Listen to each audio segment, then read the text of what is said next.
Hi hello friends, வணக்கம். Welcome to வாக்கே ஆர்டி ஃபேமிலி. இன்றைக்கி சூப்பரான பச்சை பட்டாணி உருளைக்கிழங்கு பொரியல் தான் பார்க்க போகிறோம். கடாயில் எண்ணெய் ஊற்றிட்டு கடுகு போட்டுட்டு கொஞ்சம் சோம்பு போட்டுக்கலாம். போட்டுட்டு ஒரு வெங்காயம், ஒரு 4-5 பல் பூண்டு நல்லா இடித்து போட்டுக்கலாம். வெங்காயம் இப்போ கொஞ்சம் நல்லா வதங்கட்டும்.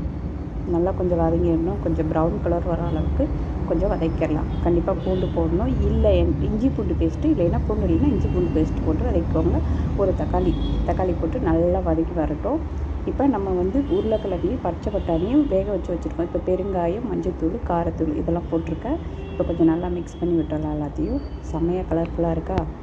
இப்போ வேக வச்ச பச்சை பட்டாணியும் உருளைக்கிழங்கையும் தூக்கி கொட்டிட்டு, பச்சை பட்டாணி உருளைக்கிழங்கு வேகும்போதே கொஞ்சம் உப்பு போட்டு தான் வேக வச்சேன். அதனால் உப்பு உங்களுக்கு தேவையான அளவு கொஞ்சம் போட்டுக்கோங்க. செம்மையாக சூப்பராக இருக்கும். எல்லா வீட்லேயும் கண்டிப்பாக இதை நீங்கள் செஞ்சு பாருங்கள். செம்மையாக சூப்பராக டேஸ்ட்டாக இருக்கும். வீடியோ பிடிச்சிருச்சுன்னா லைக் பண்ணுங்கள், ஷேர் பண்ணுங்கள், கண்டிப்பாக கமெண்ட் பண்ணுங்கள். ஃபஸ்ட்டு போட்டுட்டு கொஞ்சம் மூடி வச்சுட்டு கொஞ்சம் சிம்மில் வச்சுக்கோங்க. கீழே அடிக்கடி பிடிச்சிட்டு போகுது. மறுபடியும் திருப்பி ஓப்பன் பண்ணி 2 கலர் கலர்னா போதும். செம்மையாக சூப்பரான பச்சை பட்டாணி உருளைக்கிழங்கு பொரியல் ரெடி.